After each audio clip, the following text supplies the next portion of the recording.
Oke. Ya. Bang, kemarin ada update dari Polda Metro Jaya yang menyebut laporan Mawar terhadap BR dan IF itu sudah masuk tahap sidik. Seperti apa sih, Bang? Ya itu kan perjalanan proses hukum. Kalau perjalanan proses hukum itu tentunya ada laporan kemajuan daripada proses ya. Kalau dilihat di sini ada, apalagi ada alat buktinya berupa alat elektronik atau CCTV ya.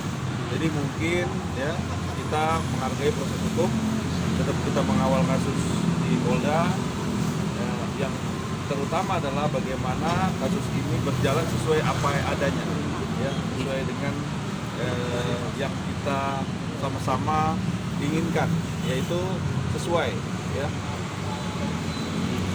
Bang Ihsan, Sanul, terkait nanti akan adanya bukti tambahan dari Mawar terkait laporan yang di Polda. Ya itu ya namanya bukti ya, tentunya Insanul juga memberikan bukti-bukti juga tambahan ya, bukti-bukti tambahan dan memberikan saksi-saksi nanti kalau ada saksi yang akan dihadirkan.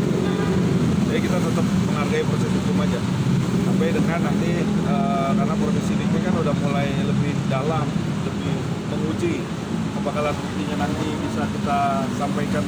Tinggal buktinya kan harus diuji juga secara laboratorium kan, karena dia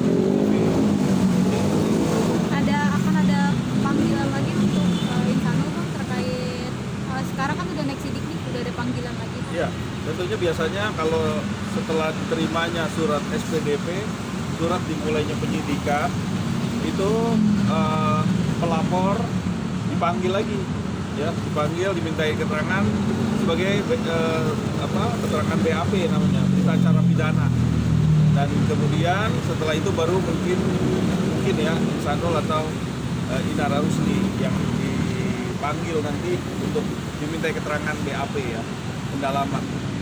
Terkait kemarin terlihat ada antara hakim yang mengambil illegal access, banyak yang bermain lah sampai ada yang itu gimana Bang?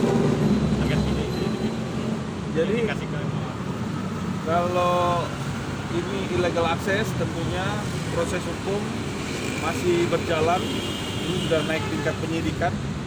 Tetapi ada hal-hal penting nanti karena mungkin saksi-saksi yang sudah dihadirkan dan juga terakhir saksi kunci juga, yang kita maksud saksi kunci ini adalah AST-nya juga. Ini ada ketidaksesuaian, tentunya pihak polisian nanti kita meminta agar bisa dilakukan konfrontir karena ada perbedaan ya pernyataan. Karena jelas di sini kalau dilihat dari berbagai peristiwanya, tentunya ada beberapa poin-poin nanti akan kita sampaikan ke penyidik dan rekan-rekan media bisa mengawal ya seperti apa nanti proses sebenarnya ya. Sanul, kenapa kamu berpikiran melihat adanya niat jahat dari orang-orang yang ngasih video? Karena ada buktinya. Dan Apa? buktinya jelas. Apa yang kamu boleh spill kan? Bang Tommy aja lah. Nanti takut mendahului penyidik gitu.